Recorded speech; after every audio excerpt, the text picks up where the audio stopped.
Les obsèques de Jacques Chirac, l'ancien président de la République, a reçu un hommage militaire aux Invalides, puis des funérailles en l'église Saint-Sulpice à Paris, en présence de chefs d'État étrangers et de la quasi-totalité de la classe politique nationale, avant d'être inhumé dans la plus stricte intimité au cimetière du Montparnasse. Retour sur les temps forts de cette journée d'hommage à celui qui dirigeait la France pendant 12 ans. À Rouen, les suites de l'incendie du site Lubrizol, une usine classée Seveso.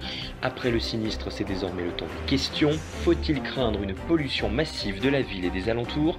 Quelles conséquences sur la santé? La préfecture et le gouvernement accusés d'inaction font face à d'importantes critiques.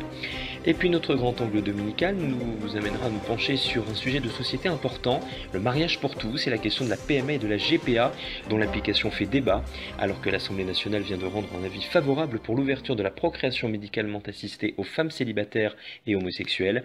Les agressions homophobes, elles, ont explosé ces dernières années. Voilà pour les titres. Bonsoir à tous, soyez les bienvenus. Ce lundi, la France disait adieu en grande pompe à l'ancien président de la République Jacques Chirac, une cérémonie aux Invalides, une messe en l'église Saint-Sulpice. C'est un deuil national qu'ont observé les Français en mémoire de leur ex-président, donnant lieu à de belles images. La veille des obsèques de Jacques Chirac, dimanche dernier, le cercueil de l'ancien président, recouvert du drapeau français et porté par les anciens officiers de sécurité de l'Élysée, est exposé à l'entrée de la cathédrale Saint-Louis des Invalides pour que le public puisse venir se recueillir. Un livret d'une dizaine de pages intitulé Jacques Chirac par ses mots, préparé par la famille et distribué à l'assistance. Une bande-son est diffusée avec 9 extraits de discours de Jacques Chirac, du discours du Veldiv à l'allocution télévisée d'adieu de 2007. Devant l'importance de la foule, l'accès reste ouvert au public toute la nuit, jusqu'à 7 heures. Et lundi matin, 30 septembre, jour de deuil national, en présence de la famille, des intimes, du premier cercle politique et de personnes ayant servi Jacques Chirac, une cérémonie religieuse se tient dans la cathédrale Saint-Louis des Invalides, célébrée par Jean-Yves Riocreux, évêque de Guadeloupe et ami du couple Chirac, Francis Bestion, évêque de Tulle, et Antoine de Romanet, évêque du diocèse aux armées. Parmi les 200 personnes présentes, l'ancien président du Sénégal et secrétaire général de la francophonie, Abdou Diouf, les anciens premiers ministres Alain Juppé, Jean-Pierre Raffarin, Dominique de Villepin, d'anciens ministres comme François Baroin, Jean-Louis Debré, Jacques Toubon, Michel Alliot-Marie, Valérie Pécresse ou encore Christian Jacob. À noter également la présence de Renaud Deneuille de Vabre, Jean-François Copé ou encore Nicolas Hulot. Des militaires, les secrétaires, le personnel médical et des officiers de sécurité ayant servi l'ancien président sont également présents. Les honneurs militaires sont ensuite rendus à Jacques Chirac dans la cour d'honneur des Invalides en présence du président Emmanuel Macron et par différents corps militaires dont le 1er régiment de chasseurs d'Afrique au sein duquel Jacques Chirac avait fait son service militaire en Algérie. La garde républicaine joue la sonnerie aux morts suivie d'une minute de silence puis de la Marseillaise. Le cercueil quitte la cour des Invalides au son de la marche funèbre de Chopin. Au moment de sa sortie des Invalides, le bourdon de Notre-Dame sonne le glas. Il s'agit de la première fois qu'une cloche de Notre-Dame sonne depuis l'incendie de la cathédrale en avril 2019. Le cortège funéraire, sous grande escorte de la garde républicaine, rejoint ensuite l'église Saint-Sulpice pour la messe des obsèques. Saint-Sulpice, depuis l'incendie de Notre-Dame de Paris, a pris le rôle de cathédrale diocésaine et donc à ce titre s'y déroulent les grandes cérémonies officielles. La messe est célébrée par l'archevêque de Paris, Michel Aupetit. Lors du service religieux qui débute à midi sont présents le président Emmanuel Macron, de même que ses prédécesseurs Valéry Giscard d'Estaing et Nicolas Sarkozy et leurs épouses, ainsi que François Hollande, le président de l'Assemblée nationale Richard Ferrand, le président du Sénat Gérard Larcher, le Premier ministre Édouard Philippe qui protocolairement accueille les personnalités à l'entrée de l'église, la quasi-totalité des membres du gouvernement et tous les anciens premiers ministres. Laurent Fabius, Édith Cresson, Édouard Balladur, Alain Juppé, Lionel Jospin, Jean-Pierre Raffarin, Dominique de Villepin, François Fillon, Jean-Marc Ayrault, Manuel Valls et Bernard Cazeneuve. La maire de Paris, Anne Hidalgo, et son prédécesseur Jean Tibéry, qui avait succédé dans cette fonction à Jacques Chirac après son élection à la présidence de la République, sont également présents. La famille Chirac fait savoir que la présence de Marine Le Pen n'est pas souhaitée, alors que la députée présidente du Rassemblement national avait initialement indiqué qu'elle viendrait. Cette dernière a renoncé finalement à assister à la cérémonie d'hommage. 80 dignitaires étrangers, dont une trentaine de chefs d'État et de gouvernement, et de nombreux ambassadeurs ont assisté également à la cérémonie. Parmi eux, les présidents italiens Sergio Mattarella, russe Vladimir Poutine, congolais Denis Sassou Nguesso, allemand Frank-Walter Steinmeier, le prince Albert II de de Monaco, l'émir Tamim du Qatar, le roi Abdallah II de Jordanie, le grand-duc Henri de Luxembourg et son épouse Maria Theresa, le prince héritier du Maroc Moulay El Hassan, représentant son père, le roi Mohamed VI souffrant, le prince Édouard, comte de Wessex, représentant sa mère, la reine Elisabeth II. À noter également la présence du président de la Commission européenne Jean-Claude Juncker. D'anciens dirigeants qui ont connu Jacques Chirac en exercice sont également présents. Les anciens présidents sénégalais Abdou Diouf, américain Bill Clinton, afghan Hamid Karzai, l'ancien président du gouvernement espagnol José Luis Rodríguez Zapatero. Plusieurs personnalités médiatiques ont également fait le déplacement, comme la comédienne Michel Larocque, le journaliste sportif Gérard Holtz, l'homme d'affaires François Pinault, son fils François-Henri Pinault et l'épouse de celui-ci, l'actrice Salma Hayek, l'acteur Vincent Lindon, l'animateur Patrick Sébastien et les journalistes Patrick Poivre d'Arvor et Laurent Delahousse. En tout, 1900 personnes ont assisté à la messe et 350 journalistes français et étrangers sont accrédités. À la suite d'un malentendu entre l'ancien chancelier allemand Gerhard Schröder et le palais de l'Élysée, ce dernier, proche de Jacques Chirac, n'est finalement pas présent. La place Saint-Sulpice, située devant l'église, est ouverte au public et 2 écrans géants retransmettent la cérémonie. Le pianiste Daniel Barenboim joue à l'offertoire l'impromptu numéro 2 en la bémol majeur de Franz Schubert, partition profane entendue au cours de l'office sur demande préalable d'Emmanuel Macron, président de la République, l'introit, le Sanctus, l'Agnus Dei, le Pied Jésus et l'hymne latin In Paradisum, extrait de la messe du Requiem de Gabriel Fauré, dans sa version de 1888, sont chantés à différents moments de l'office par le jeune ensemble chœur qui est une des 3 composantes de la maîtrise de Notre-Dame de Paris, dirigée par Henri Chalet. À noter l'absence d'orchestre, puisque tous ces chants sont accompagnés par le seul orgue de chœur tenu par Yves Castagnet. Jacques Chirac est ensuite inhumé dans l'intimité au cimetière du Montparnasse, dans le 14e arrondissement de Paris, auprès de sa fille aînée Laurence, morte en 2016. Comme Jacques Chirac l'avait fait après la messe d'obsèques de François Mitterrand à Notre-Dame, un déjeuner est organisé au palais de l'Élysée pour les dignitaires étrangers, les anciens présidents de la République présents. Vladimir Poutine, devant rentrer en Russie, n'y assiste pas, de même que Valéry Giscard d'Estaing. L'épouse du président défunt Bernadette Chirac, très affaiblie, n'a pas participé à cette journée d'hommage national. À Rouen, 8 jours après le grave incendie de l'usine Lubrizol, le président de la République Emmanuel Macron a annoncé qu'il se rendrait sur place dans le courant de la semaine prochaine, alors que les habitants sont encore inquiets de la toxicité de leur environnement. Les premiers résultats des analyses sur la présence d'amiante sont rassurants. Selon la préfecture de Seine-Maritime, mercredi 2 octobre, la présence de fibres d'amiante dans l'air est de moins de 3 fibres par litre d'air, soit une mesure inférieure au seuil réglementaire qui est de 5 fibres par litre d'air. Néanmoins, d'autres résultats d'analyse sont encore attendus dans un périmètre de 800 mètres autour de l'usine Lubrizol. Les premières analyses de dioxine sont également rassurantes puisque les valeurs mesurées sous le panache de fumée vont de 0,04 à 0,20 nanogrammes, des valeurs inférieures ou comparables au bruit de fond ordinaire. D'autres analyses sont encore en cours, notamment sur les produits alimentaires tels que le lait, les œufs, la volaille et les végétaux. Les résultats sont attendus d'une minute à l'autre. La quantité de produits brûlés ne serait pas de 5233 tonnes, mais de 9050 tonnes, a révélé le préfet de Normandie en conférence de presse vendredi. Plusieurs tonnes de produits ont en effet brûlé sur le site de l'entreprise voisine, Normandie Logistique. Le préfet de Normandie a avoué que des produits de l'usine Lubrizol se trouvaient sur ce toit, ainsi que du goudron et de l'asphalte de chez Total. Emmanuel Macron a déclaré vendredi qu'il se rendra dans la ville de Rouen la semaine prochaine, une décision qui intervient après de nombreuses critiques de ses opposants sur son manque de réactivité. Une cellule psychologique est toujours en place pour les habitants de Rouen. L'agence régionale de santé de Normandie les accueille de 10h à 16h afin de les aider à faire face à leurs inquiétudes et à leur stress.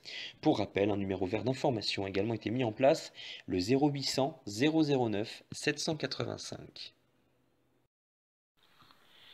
224 personnes se sont présentées aux urgences hospitalières de Rouen pour une pathologie en lien avec l'incendie de l'usine chimique Lubrizol et 8 d'entre elles ont été hospitalisées. Ce soir, un seul patient est encore hospitalisé. Pour l'heure, une question se pose. Qui va payer les conséquences économiques de la catastrophe de Lubrizol? Une partie de la production agricole et laitière est non vendue au nom du principe de précaution. Le gouvernement a annoncé l'indemnisation de 1800 agriculteurs. La préfecture de Seine-Maritime, quant à elle, va aider les entreprises voisines de l'usine, tandis que l'État met la pression pour que Lubrizol soit déclaré responsable selon le principe du pollueur-payeur.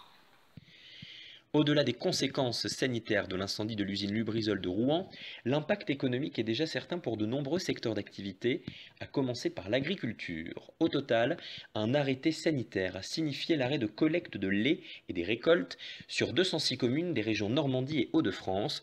Rien que dans le département de Seine-Maritime, 500 000 litres de lait tous les jours ne sont plus collectés, ce qui correspond à 200 000 euros par jour.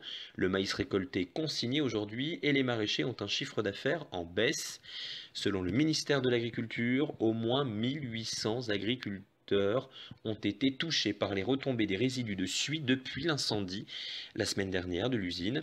Ceux qui ne peuvent pas vendre leur production seront indemnisés grâce au fonds de mutualisation du risque sanitaire et environnemental, le FMSE. C'est ce qu'a indiqué le ministère qui promet que les premières indemnisations interviendront sous une dizaine de jours. Se pose aussi la question des entreprises de tout type dont l'activité a été entravée à cause de l'incendie et de ses conséquences. Le préfet de Normandie a réuni il y a 2 jours 33 représentants des entreprises employant au total environ 1200 salariés directement touchés par l'accident industriel survenu à Rouen le 26 septembre dernier. Les entreprises du voisinage pourront bénéficier du dispositif d'activité partielle qui leur permet de réduire ou suspendre temporairement leur activité tout en assurant aux salariés une indemnisation en compensation de la perte de rémunération qui en découle. Les représentants de l'État se sont engagés à aider les entreprises afin de faciliter l'instruction des demandes de délai de paiement des charges fiscales et sociales en cas de difficulté. Plus délicat à estimer est le préjudice d'image subi par la ville de Rouen. Pour Jean-Louis Louvel, président de Rouen Normandie Invest, les conséquences économiques de l'incendie concernent aussi les sous-traitants de Lubrizol, ses fournisseurs et les commerçants de la ville-centre qui ont déjà subi des travaux, puis les manifestations du samedi avec les gilets jaunes l'hiver dernier. Certains ont perdu plus de 30% de leur chiffre d'affaires dans les 3 jours qui ont suivi l'incendie. Mais pour certains, les préjudices économiques subis par de nombreuses activités ne pourront se satisfaire des premières indemnisations concernant notamment le monde agricole. Face à toutes ces interrogations, Lubrizol risque de faire face prochainement à une avalanche de demandes d'indemnisation des entreprises de tout type dont l'activité a été directement pénalisée par les conséquences de l'incendie spectaculaire subi par l'usine de Rouen. L'entreprise fera appel à ses assureurs pour la responsabilité civile. Ces assurances ont pour objet de compenser les indemnisations réclamées par des tierces. Si un exploitant agricole n'a pas pu vendre sa récolte, il a un préjudice qu'il peut justifier et il peut se rapprocher de Lubrizol pour obtenir une compensation. Les assureurs de responsabilité civile peuvent prendre en charge ce type de réclamation. L'État est sommé par plusieurs élus de Rouen de reconnaître l'incendie de l'usine Lubrizol de Rouen comme étant une catastrophe technologique. Une catastrophe technologique, qu'est-ce que c'est au juste et à quoi cela donne droit? Élément de réponse tout de suite. L'état de catastrophe technologique, qu'est-ce que c'est? La garantie catastrophe technologique a été introduite en France après le drame d'AZF à Toulouse en 2001, après que les autorités se soient aperçues de la complexité de mobiliser un nombre important d'assureurs rapidement, alors qu'un grand nombre de logements avaient été en tout ou partie détruits par l'explosion du site industriel. Concrètement, si une catastrophe à la suite d'un incident dans un site ICPE, installation classée pour la protection de l'environnement, remplie de 500 logements inhabitables ou inutilisables, l'État peut prendre un arrêté constatant l'effet de catastrophe technologique. Mais pour quels effets?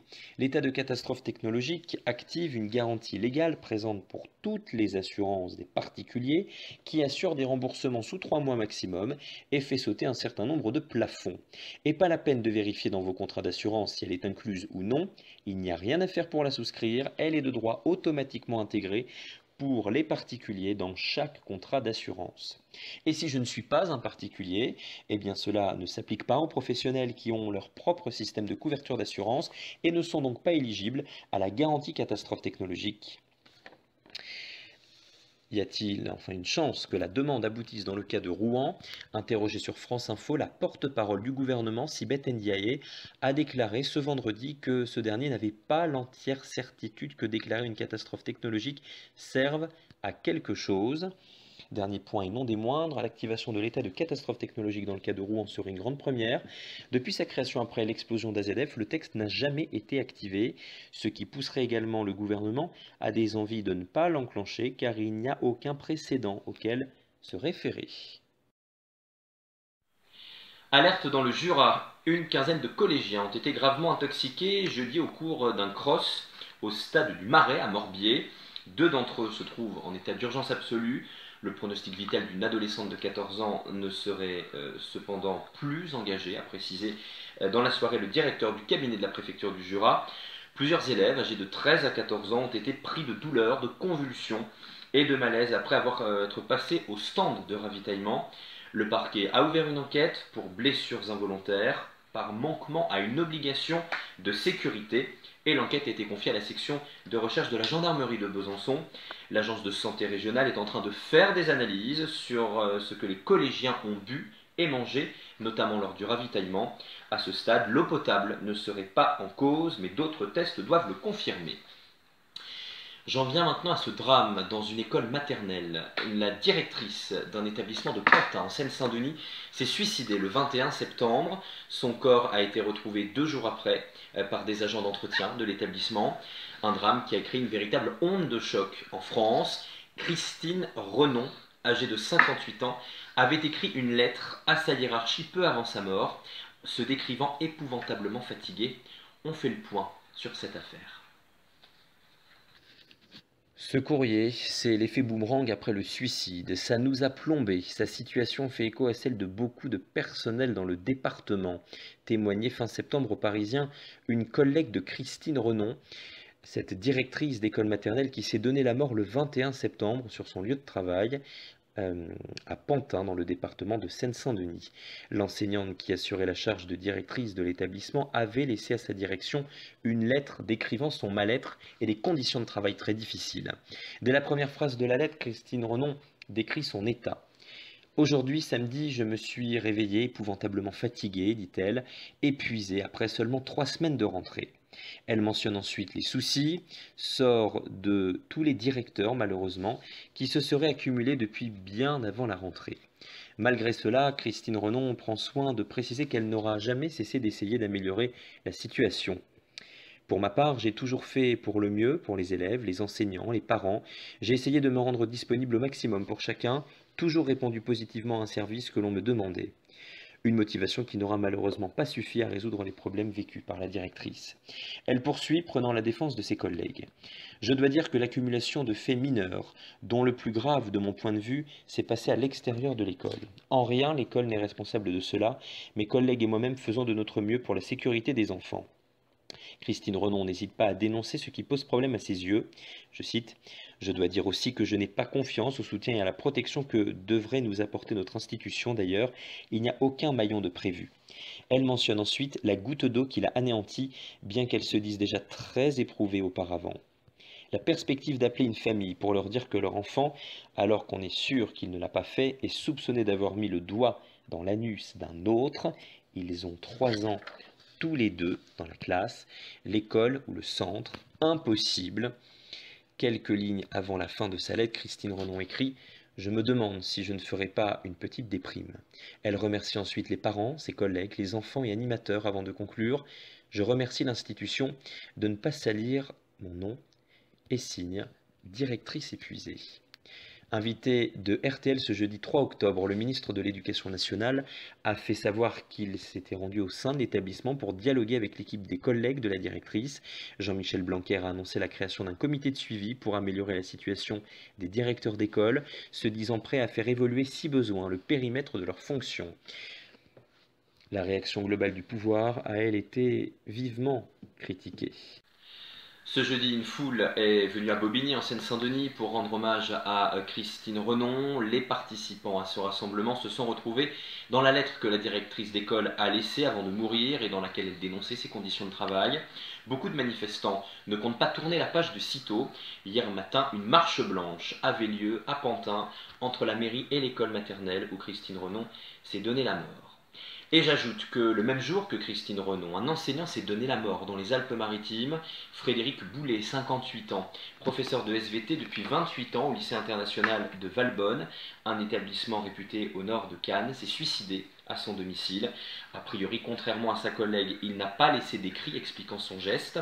Le syndicat SNES-FSU de Nice lie le drame à l'absence d'aménagement des fins de carrière, d'une véritable médecine du travail et de possibilités de reconversion, en soulignant que l'enseignant de SVT s'est donné la mort 5 jours après avoir rencontré le médecin de la prévention du rectorat. J'en viens à cette attaque au couteau à la préfecture de police de Paris, survenue jeudi après-midi. Un agent armé d'un couteau s'en est pris à des fonctionnaires au sein même des locaux, tuant 4 de ses collègues. Il a été abattu. Michel Harpon, l'assaillant, un Guadeloupéen de 45 ans, a-t-il commis un attentat? Le parquet national antiterroriste s'est saisi de l'affaire ce vendredi. Au vu des éléments rassemblés par les enquêteurs sur l'auteur du quadruple meurtre, on fait le point sur les derniers éléments de l'enquête. 4 fonctionnaires sont morts. En plus de l'auteur des faits, un 5e a été grièvement blessé, mais ces nouvelles sont réconfortantes. Tel est le bilan de l'attaque au couteau qui a eu lieu ce jeudi avant 13 h dans la préfecture de police de Paris. Le principal suspect a lui-même été abattu dans la cour de la préfecture. Il s'agissait d'un agent administratif de la préfecture de police dont les motivations ne sont pas claires en fin de journée. Sa femme a été placée en garde à vue dans l'après-midi. En fin d'après-midi, l'île de la Cité était bouclée alors qu'Édouard Philippe, Christophe Castaner, Anne Hidalgo et Emmanuel Macron, avant son déplacement à Rodez, s'étaient rendus sur place. Mais comment le drame s'est-il concrètement déroulé? Muni d'un couteau de cuisine, l'assaillant a mené son parcours meurtrier entre 12h30 et 13h dans l'enceinte même de la préfecture de police où il travaillait. Selon un déroulé des faits relaté par une source policière, l'individu a débuté son agression au premier étage de la direction du renseignement de la préfecture de police, en s'en prenant d'abord à 3 policiers à l'intérieur des bureaux. Dans un escalier, il a ensuite agressé une agent administratif de la direction de la sécurité de proximité de l'agglomération parisienne et une autre employée de la direction des ressources humaines. La première est mortellement blessée. L'assaillant est alors descendu dans la cour du 19 août 44, cour centrale de la PP. Après lui avoir intimé l'ordre de lâcher son couteau, un policier de la direction de l'ordre public et de la circulation l'a abattu avec son arme de service. Il a été touché mortellement à la tête. Qui sont les victimes? L'auteur de l'agression a fait plusieurs victimes au couteau. 3 policiers de la DRPP ont été tués donc, ainsi qu'une employée à la direction de la sécurité de proximité de l'agglomération parisienne. Une employée à la direction des ressources humaines, à elle, était blessée. Que sait-on de l'agresseur présumé? L'homme âgé de 45 ans est né à Fort-de-France. C'était un adjoint administratif de catégorie C, employé comme informaticien au sein du service technique de la DRPP. Michael Harpon, c'est son nom, souffrait d'un handicap de surdité. Il travaillait au sein de la préfecture de police depuis 2003. C'était un employé modèle, sans histoire. Selon Ivan Assioma, secrétaire général du syndicat de police Alliance. Selon BFM TV, il ressentait néanmoins une frustration professionnelle ces derniers temps. L'informaticien réclamait depuis plusieurs mois en vain un interprète en langue des signes dans l'espoir d'une évolution hiérarchique. Il s'était converti à l'islam il y a 18 mois, précisait une source proche du dossier.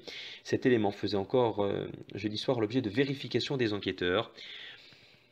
Et quelles étaient ses motivations? Le parquet de Paris a ouvert une enquête pour homicide volontaire sur personne dépositaire de l'autorité publique et tentative d'homicide volontaire sur personne dépositaire de l'autorité publique pour tenter de déterminer les raisons de ce parcours meurtrier, des raisons qui pour l'heure ne sont toujours pas clairement identifiées. Au chapitre économie, cette inquiétude grandissante, moins de 3 semaines après Aigle Azur, c'est XL Airways qui a réclamé son placement en redressement judiciaire. C'est une véritable hécatombe dans le ciel européen. Les compagnies low cost déposent une à une le bilan. Les conséquences de ces faillites se font ressentir chez les opérateurs et agences de voyage qui accusent le coup. Nous nous sommes penchés justement sur le cas de XL Airways dont le PDG avance le chiffre de 32 faillites à l'échelle continentale en seulement 2 ans. Qu'en est-il vraiment? Enquête.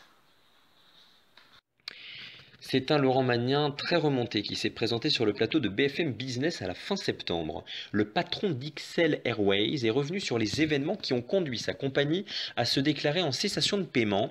Il a fustigé le groupe Air France-KLM qui a mis fin après un an de négociations à un projet de reprise, mais aussi les charges sociales qui plombent les compagnies françaises. Pourquoi peut-on parler d'une hécatombe à travers l'Europe? Avec 24 000 avions commerciaux et 4,3 milliards de passagers embarqués en 2018, le secteur aérien poursuit sa croissance à un rythme effréné. Il double en moyenne tous les 15 ans. Dans ce contexte, le chiffre avancé par le PDG de XL Airways surprend. Contacté par LCI, il n'a pour l'heure pas précisé ses sources. En effet, le PDG du groupe avait avancé le chiffre de 32 faillites à l'échelle continentale en seulement 2 ans. L'association professionnelle Airlines for Europe, qui représente 70% du secteur aérien à l'échelle continentale, ne peut pas officiellement confirmer un tel chiffre, mais l'estime plausible, surtout si l'on prend en compte les petites compagnies. À défaut d'une comptabilisation officielle, il faut donc dresser soi-même une liste pour tenter d'y voir plus clair.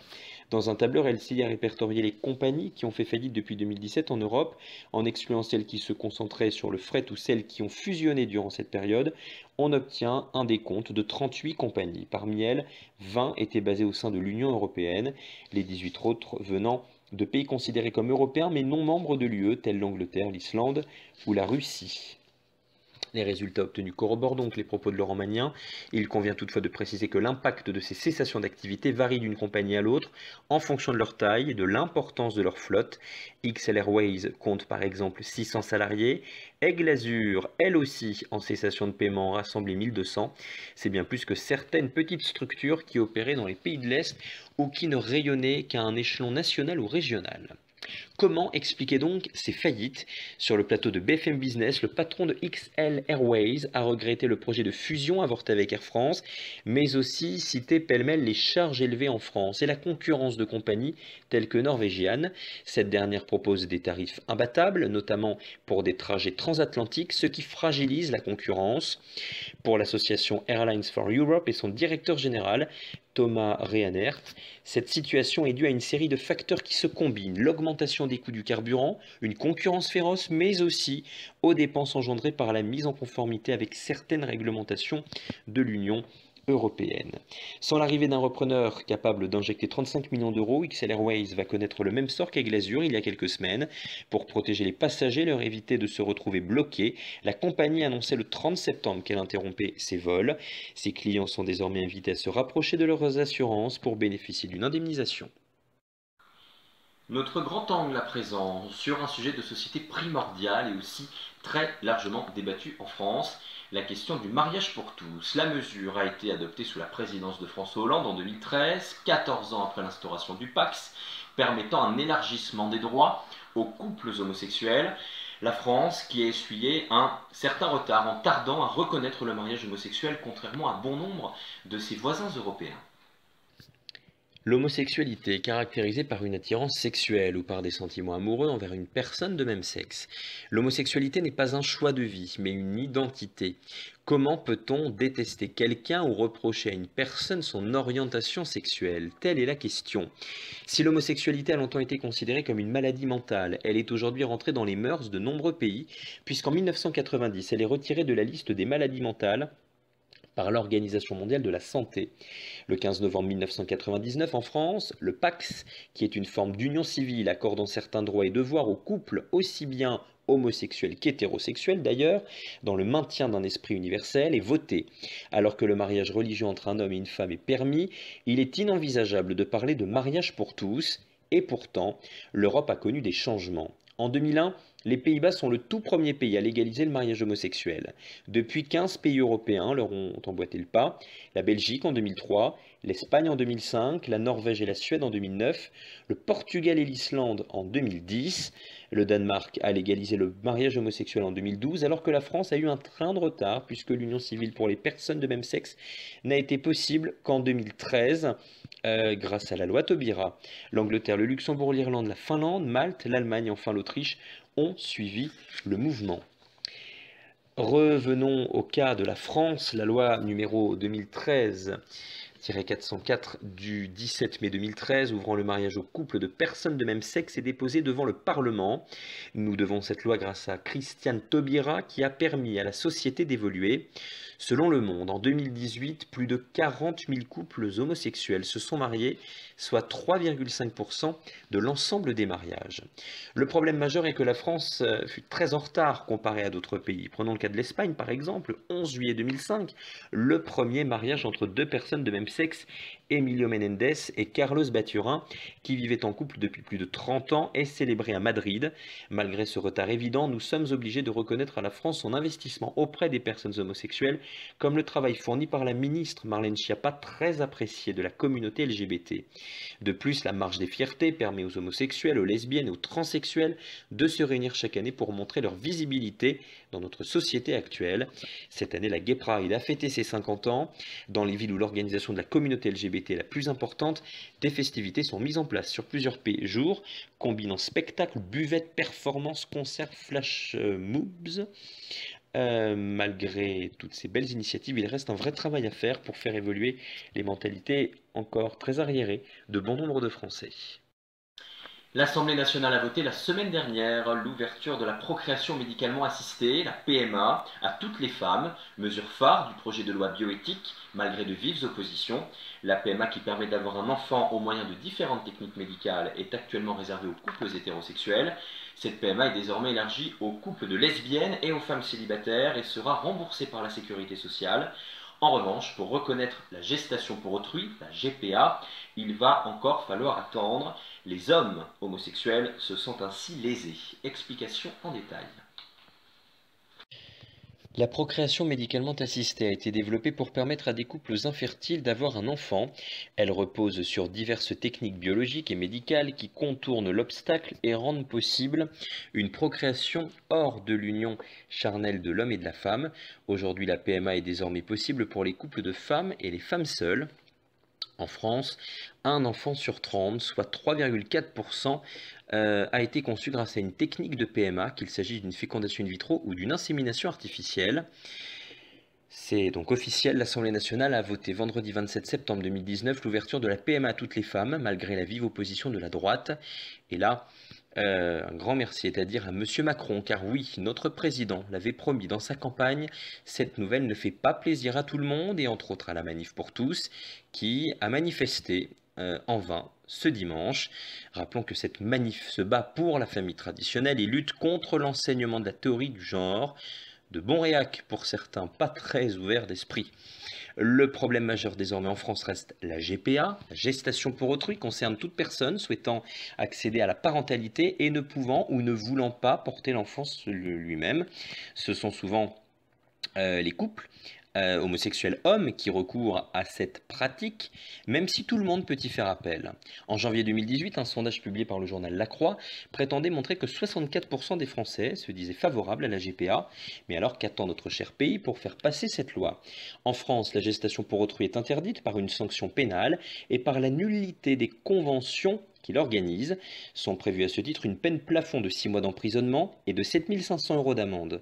Néanmoins, de nombreux couples se rendent à l'étranger pour procéder à une gestation pour autrui, comme au Brésil ou au Canada, avant de rentrer en France avec l'enfant.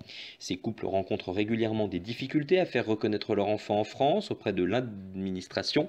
Espérons désormais que la société évolue et ce sont grâce à des députés comme Maxime Minot que la GPA peut être autorisée en France. Effectivement, ce jeune député défend depuis toujours la PMA pour toutes et le projet de loi bioéthique dans son ensemble. Il est l'un des rares exemples qui montrent qu'on peut être de droite et être favorable à la procréation médicalement assistée. En s'étendant sur d'autres pays, certains tolèrent la GPA comme le Danemark et les Pays-Bas à condition qu'elle ne donne pas lieu à une rétribution financière. En Belgique, le pays est dans un flou juridique et la pratique n'est ni interdite ni encadrée. Du coup, la GPA s'y pratique en dehors de tout texte légal. La PMA pour sa part est autorisée pour les couples de même sexe dans 7 pays européens. La Belgique, le Danemark, l'Espagne, la Finlande, les Pays-Bas, le Royaume-Uni et la Suède. Mais désormais, la France se rajoute à cette petite liste des pays autorisant cette pratique. Une violente agression homophobe a eu lieu le week-end dernier à Lyon. Deux jeunes âgés de 23 et 24 ans ont été pris à partie et frappés par un groupe d'individus. Une enquête est ouverte. Le mois dernier, un jeune homosexuel a été frappé au visage à coups de laisse en métal pour avoir caressé un chien à Crosne dans l'Essonne. Depuis le début de l'année, les actes homophobes se multiplient dans notre pays, mais également dans le reste du monde. L'homophobie est un fléau que nous aimerions tous éradiquer dans le monde. Heureusement, des associations comme le Refuge ou SOS Homophobie sont présentes pour les victimes d'agressions gayphobes, lesbophobes, transphobes ou biphobes.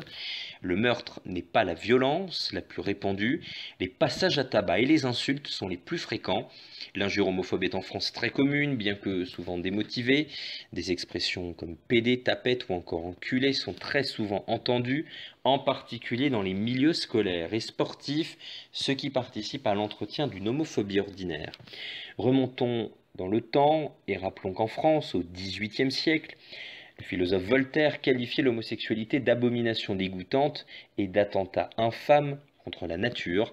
Les relations homosexuelles étaient en principe interdites par la loi, mais heureusement, le monde a évolué et en 1789, l'homosexualité a été dépénalisée par les constituants à la suite de la révolution qui se fonde sur les droits de l'homme. Si la loi a pris la défense des homosexuels au fil des années, la haine de certaines personnes a, elle, été renforcée. En 2018, les agressions homophobes étaient en hausse de 4,8% de plus que l'année 2017 selon SOS Homophobie. Si l'homophobie demeure encore trop présente dans les pays de l'Union européenne, nous ne pouvons pas comparer à d'autres pays qui punissent l'homosexualité soit d'une peine de prison, comme la Tunisie ou le Maroc, soit de la peine de mort. Tel est le cas de l'Arabie Saoudite, des Émirats Arabes Unis, du Yémen, de la Somalie, du Pakistan, de l'Iran, de la Mauritanie, du Nigeria, et de deux cas dont nous allons parler en détail, le Qatar et la Tchétchénie, laquelle est république constitutive de la Fédération de Russie. Dans cette république, les personnes LGBT sont qualifiées par le président de monstres et de démons. Comme l'avait révélé en 2017 le journal Novaya Gazeta, des citoyens gays ont été victimes de véritables purges qui sont terminées dans des camps où elles sont torturées. Les familles ont aussi été encouragées à exécuter leurs proches. Ramzan Kadyrov, le président tchétchène, veut éradiquer tous les homosexuels, tout comme le Qatar, qui se montre d'une barbarie extrême avec les personnes de la communauté LGBT. Les homosexuels sont jetés du toit d'un immeuble, puis lapidés devant une foule importante. Voilà comment boycotter le mondial 2022 pour de fervents défenseurs de la cause homosexuelle. Face à toute cette cruauté, des événements ont renforcé l'homophobie encore trop présente au XXIe siècle. En 2016 à Orlando, aux États-Unis, un attentat a eu lieu dans la boîte de nuit LGBT Le Pulse, en Floride, suscitant alors un vive émoi sur la twittosphère. Cette fusillade est marquée dans les esprits et son bilan est de 49 morts, sans compter l'auteur de la tuerie qui a été abattu par la police. Divers témoignages rapportent qu'Omar Mateen s'était rendu de nombreuses fois au Pulse avant la tuerie et s'y était fait remarquer par un comportement agressif lié à l'alcool. Cette information n'a jamais permis de savoir s'il s'est rendu dans l'établissement pour y effectuer des repérages ou s'il avait lui-même des tendances homosexuelles. Quoi qu'il en soit, ce fut un drame historique à ne jamais oublier. Suite à ce terrible drame, des réactions ont fait beaucoup parler, comme celle du pasteur Steven Anderson, le fondateur de l'église Faithful Word Baptist Church. La bonne nouvelle, c'est qu'il y a 50 homosexuels de moins dans le monde, parce que vous savez, ce sont une bande de pervers dégoûtants, a affirmé le pasteur dans une tirade haineuse publiée sur YouTube. Cet homme a osé comparer les homosexuels à des pédophiles. Il affirme aussi qu'il serait préférable que les homosexuels soient exécutés après avoir été jugés et condamnés. Et oui, le monde peut encore faire très peu au travers de réactions comme celle de cet individu. L'homophobie se traduit aussi par d'autres moyens, comme le cyberharcèlement. À ce propos, le youtubeur gay Bilal Hassani en a fait les frais ces derniers mois. En cas de cyberharcèlement, vous pouvez contacter le numéro NetÉcoute 0800 200 200, géré par l'association e-Enfance. Au-delà de l'écoute et du conseil, NetÉcoute peut vous aider au retrait d'images ou de propos blessants. Il ne faut jamais s'enfermer dans le silence et il faut prendre le soin de parler à un adulte responsable ou à quelqu'un de confiance. Enfin, après avoir développé En long et en large le thème de l'homophobie, il est essentiel de finir avec un fait divers bouleversant survenu dans la nuit du 4 au 5 mars 2019. Kevin de Drancy, 32 ans, a fait les frais d'une montée de haine de la part de 3 jeunes dont 2 mineurs âgés de 15 et 16 ans. Alors qu'il avait rendez-vous par le biais d'un site de rencontre, Kevin se pointe à l'heure exacte et se retrouve face à la barbarie de ces 3 garçons qui le rouent de coups et le poignardent. Il est parvenu tout de même à déclencher l'alarme de sa voiture avec un bouton sur la clé. C'est ce qui lui a sauvé la vie, a-t-il confié aux Parisiens. Ce n'est pas une simple agression, il s'agit bel et bien d'un acte homophobe voulant nuire à la vie d'une personne en raison de son orientation sexuelle. Laissé alors qu'il se vidait de son sang, les secours sont arrivés rapidement, mais à un quart d'heure près, il y serait resté, selon les médecins. À l'étranger, l'actualité nous emmène ce soir en Asie. Pour la première fois, la police de Hong Kong a tiré à balles réelles sur un manifestant ce mardi 1er octobre. Une journée du chagrin a été organisée pour s'opposer aux festivités du 70e anniversaire de la République populaire de Chine. Depuis dimanche, les tensions ont été très soudainement ravivées à Hong Kong, le régime ayant durci le ton avec les manifestants pro-démocratie. Ce mardi 1er octobre, c'est un nouveau palier dans l'escalade des violences qui a été franchi. La mobilisation organisée le jour des 70 ans de la République populaire de Chine, avait notamment pour objectif de dénoncer le recul des libertés à Hong Kong et la remise en question de plus en plus manifeste du principe d'un pays de système. Les organisateurs avaient appelé les pro-démocraties à se faire entendre auprès de la communauté internationale, considérant ce mardi comme une journée de deuil national. De nombreux policiers ont été mobilisés par le régime chinois pour encadrer les manifestants. Les médias hongkongais et des internautes ont dévoilé sur les réseaux sociaux des images de fouilles, de contrôle musclé mais aussi de répression et de violence. Des canons à eau et des gaz lacrymogènes ont été utilisés par les forces de l'ordre. Près d'une centaine de manifestants ont été arrêtés pour émeute. Des vidéos relayées sur internet montrent un policier tirer à balles réelles sur un manifestant en pleine poitrine, des faits assumés et confirmés par les autorités. La police demande explicitement à la population de ne pas sortir. Un message a été posté sur Facebook en ce sens. La police lance un appel urgent à la population pour qu'elle reste dans des endroits sûrs. Et j'ajoute que la semaine prochaine, notre grand angle sera consacré justement aux 70 ans de l'instauration de la République populaire de Chine, créée le 1er octobre 1949 par Mao Tse-tung, dossier historique donc dimanche prochain. Et nous partons pour Doha, au Qatar, où se déroulent les mondiaux d'athlétisme jusqu'à ce soir, avec une triste évidence, les Français ont raté leurs mondiaux, et pas seulement sur la piste, inquiétant forcément à 10 mois des Jeux Olympiques de Tokyo. Qu'il arrive désormais sur la piste du Khalifa Stadium, l'équipe de France et ses 2 maigres récompenses. Argent au marteau pour Bigot, bronze pour le hurdleur Martino Lagarde, sortira abîmé de ses mondiaux. La faute à des résultats en deçà des espérances et à une drôle d'ambiance depuis le début de la compétition. Les Bleus ont à peine posé leur valise à Doha que la Fédération française était déjà sur le qui-vive. La rumeur d'un reportage de la chaîne allemande ARD sur le dopage au Maroc impliquant le champion d'Europe du 10 000 mètres Morad Hamdouni circule depuis plusieurs semaines. Elle se précise lorsque les journalistes d'Outre-Rhin font parvenir aux coureurs une série de questions. Jusqu'à jeudi, l'encadrement des Bleus vit avec une épée de Damoclès au-dessus de la tête, attendant avec inquiétude la diffusion du documentaire, sans trop savoir ce qu'il contient. Comme d'autres nations, la France pointe l'organisation. Étonnante à bien des égards, les Qatariens. Patrice Gergès, le directeur technique national, se plaint de la trop libre circulation à l'hôtel des Bleus. Quoi qu'il en soit, l'heure des comptes approche. Les contre-performances 2 ans après les 5 médailles, dont 3 d'or de Londres, ont mis à jour les tensions internes.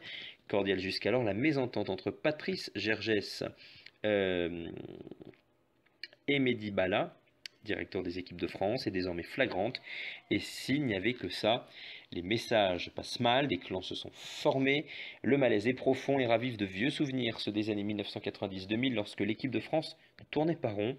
L'athlétisme tricolore fonce vers les Jeux Olympiques de Tokyo avec en tête le spectre du zéro pointé de Sydney en 2000. On n'en est pas là, le potentiel et le professionnalisme des athlètes sont indéniables.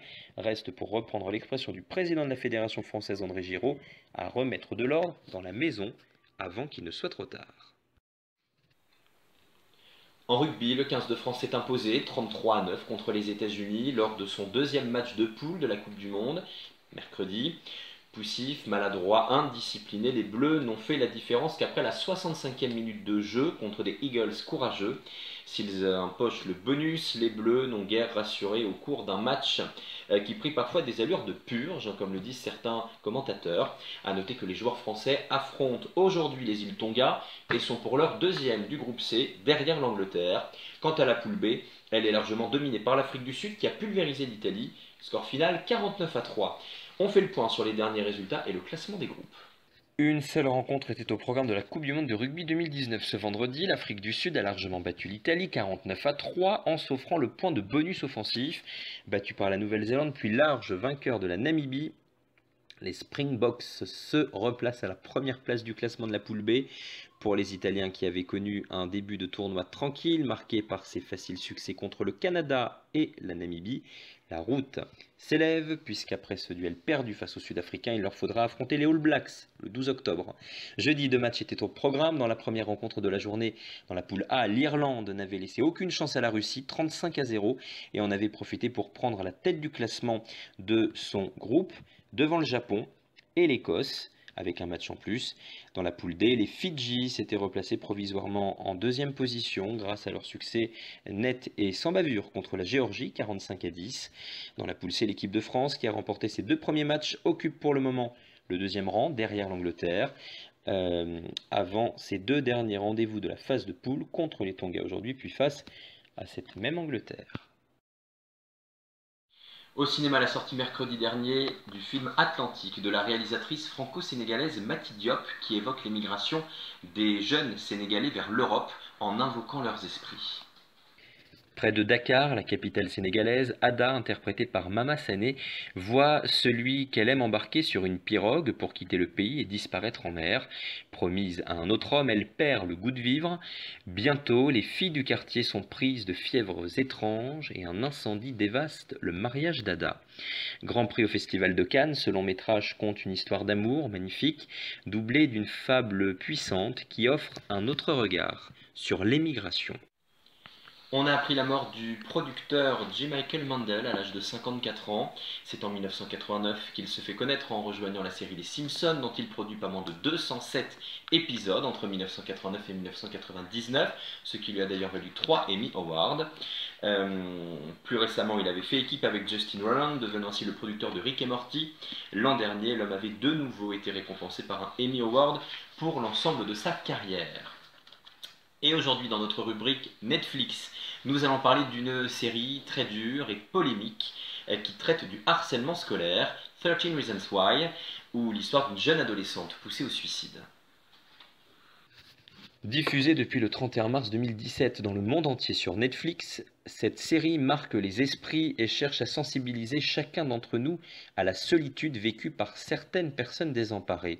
Tel est le cas d'Anna Baker, qui par le biais de multiples cassettes raconte avec précision ce qui l'a poussée à mettre fin à ses jours. Chaque cassette est dédiée à une personne qu'elle considère comme responsable de son acte. Les scènes fortes et émouvantes s'enchaînent sans tourner dans le mélodrame. La performance de Catherine Langford, l'interprète de Anna, est mémorable et vive en émotion. Le thème du harcèlement est abordé de manière très réaliste et très délicate aussi. Simultanément à la mise en ligne de la première saison, Netflix a mis en ligne un documentaire intitulé 13 Reasons Why, au-delà des raisons. Ce documentaire analyse la série et ce que traverse Anna, mais aborde aussi le sujet du harcèlement dans la vie réelle. Plusieurs acteurs de la série interviennent au cours de ce documentaire. Si la série est un classique de Netflix, elle a longtemps été l'objet de débats. Une école en Floride a annoncé connaître une hausse des tentatives de suicide à la suite de la diffusion de la série. 2 ans après la sortie de 13 Reasons Why sur la plateforme Netflix, la scène du suicide d'Anna en saison 1 est supprimée, sûrement en raison d'images trop choquantes. À l'heure actuelle, la série compte 3 saisons, mais une 4e est au programme avec encore plein de rebondissements en vue. Espérons que ce prochain lot d'épisodes soit tout aussi passionnant que les premières saisons. Si vous n'avez pas encore vu un épisode de ce classique, il est l'heure pour vous de vous préparer à rentrer dans le quotidien terrifiant, douloureux d'une jeune femme meurtrie et poussée à l'isolement destructeur. Et sans transition, voici tout de suite le programme TV de la semaine. Ce lundi, double programme avec tout d'abord à 21h05 sur TF1 un téléfilm de Christophe Lamotte intitulé Le Premier Oublié, avec dans les rôles principaux Muriel Robin et Matt Pokora. Le chanteur fait ici ses premiers pas de comédien dans cette fiction tirée du roman éponyme de Cyril Massarotto. Il incarne Axel, un jeune homme découvrant que sa mère, jouée par Muriel Robin, est atteinte de la maladie d'Alzheimer. Un sujet grave et très touchant, brillamment interprété par le duo formé par Muriel Robin et Matt Pokora. Et ce même soir sur France 3, à la même heure, peut-être préférerez-vous visionner l'excellent documentaire de Hugues Nancy intitulé Une si belle époque, la France d'avant 1914. De la fin du 19e siècle au début de la Première Guerre mondiale, les Français ont vécu l'un des plus grands bouleversements culturels et techniques de leur histoire, la Belle Époque. Des images restaurées font revivre ce moment artistique presque miraculeux au cœur d'une société qui aimait s'amuser. Ce documentaire passionnant est une plongée fascinante dans la France d'avant-guerre. Mercredi soir, France 2 propose une soirée consacrée au danger de la pornographie chez les jeunes, avec tout d'abord Connexion intime, une fiction de Redaume Bertrand, avec Marilyn Lima, vue dans la série Scam, et Jules Houplin, qui a joué dans Les Innocents et Baisers cachés. Dans ce long métrage, un lycéen, Félix, demande à une de ses camarades de classe de lui faire une fellation. Encouragée par sa meilleure amie, la jeune fille accepte bien qu'elle n'en ait pas la moindre envie. Une relation à trois toxique naît alors. Ce film sera suivi d'un documentaire et d'un débat animé par Julien Bugier. Force est de constater aujourd'hui qu'en France, un enfant est exposé pour la première fois à du contenu pornographique à l'âge de 10 ans en moyenne. Des adolescents viennent ainsi parler de sexualité, de jeunes adultes livrent une analyse de leur parcours et des acteurs impliqués dans la prévention des risques liés à l'influence de la pornographie sur les mineurs témoignent. Jeudi soir, Arte lance une nouvelle série baptisée Mytho, une comédie subversive portée par son couple d'acteurs, Marina Hans et Mathieu Demy. C'est l'histoire d'une femme qui vit avec sa famille dans une banlieue pavillonnaire aux rues paisibles et propres. Entre son mari qui ne la regarde plus, ses trois enfants dont deux font leur crise d'adolescence et son travail, cette femme est au bout du rouleau et pour attirer l'attention des siens, décide de s'inventer un cancer du sein. Et ce soir, sur TF1 21h05, le film Intouchable avec Omar Sy et François Cluzet. Plus de 19 millions de spectateurs, le troisième plus gros succès de tous les temps en France. Le César du meilleur acteur pour Omar Sy. Un coup de cœur unanime. Que dire de plus de ce film devenu en quelques mois un véritable phénomène de société? Olivier Nakache et Toledano étaient déjà les réalisateurs des très réussis Nos Jours Heureux et Tellement Proches.